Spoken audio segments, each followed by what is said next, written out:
Kevin Hincks is with us live at the CBOE to go through some of the details on the day. Of course, Nvidia front and center. Everybody's waiting on the big report. Your thoughts?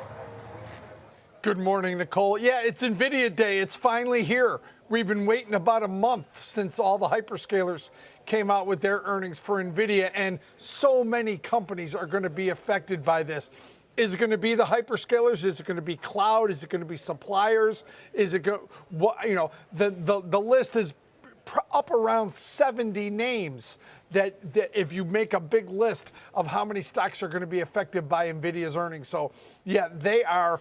It's amazing how this $4 trillion company is going to drive so much of the U.S. economy, because so much of the big names that have driven stocks up to these levels are at least involved or linked or dependent on Nvidia, Nicole. It's going to be a big one, not only for Nvidia, right? They're expected to move about $10 or $11. That's the expected number based on implied volatility, but all the other names that are involved, that's where it's going to get really interesting.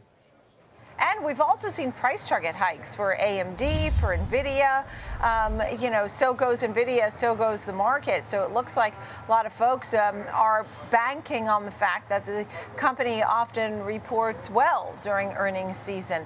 How about the very latest on tariffs? India in focus, right?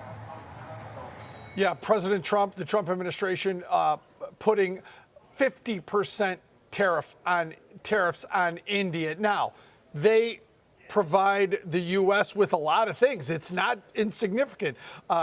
Generic pharmaceuticals and gems and a lot of different products. However, you have to look past that. A lot of people thought Prime Minister Modi and Trump had a pretty good relationship, so they might be able to negotiate away, but it's the Russian oil that's the key topic here, and the pressure that President Trump and the Trump administration want to put on Russia to stop the war with Ukraine. Remember, it's high crude oil prices and Russia's ability to sell their crude oil that fund this war. You could say the same thing for Iran and Israel as well, but selling crude oil is how Vladimir Putin finances this war. So pressure there is what the Trump administration is trying to do. We'll see how that plays out, Nicole.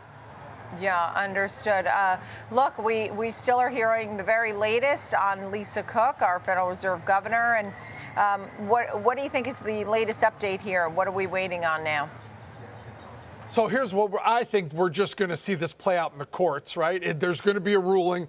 Then whoever loses, there's going to be an appeal.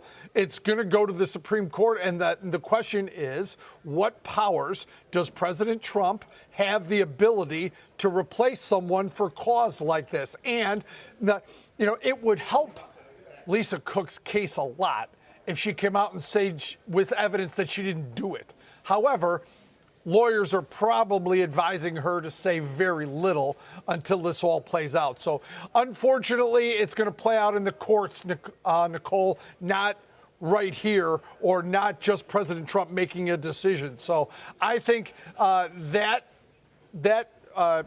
story is just starting. And like I said, the courts are going to be involved very heavily in that. Yeah, and look, I saw something that President Trump said he'll accept what the court says. In the meantime, obviously, this is monumental time for Lisa Cook, as it could mean jail time for her, from what I understand. And so she has to really navigate through this very carefully. And look, trying to get all the Fed governors in place for rate cuts President Trump would like. As you said, many presidents would like rate cuts, right? How about we get to mortgage apps and what's going on that? People on the other side are talking about the politicization of the Fed. Well, the Fed's always been political. That's naive to think that it's not. Lael Brainerd was political. Austin Goolsbee was political. So to say that they want the Fed to be independent and not political is a bit naive. So every president wants a Fed that is in line with their strategy and their opinion. So that really doesn't hold much weight with me personally. But this playing out over time, like I said, it'll probably end up in the courts. Nicole. Yeah, and we have the mortgage apps up there, folks. So we gave you the very latest on there. We have about 24 minutes to the opening bell. Kevin Hincks, always great to see you each morning. Appreciate it. Good chat as usual.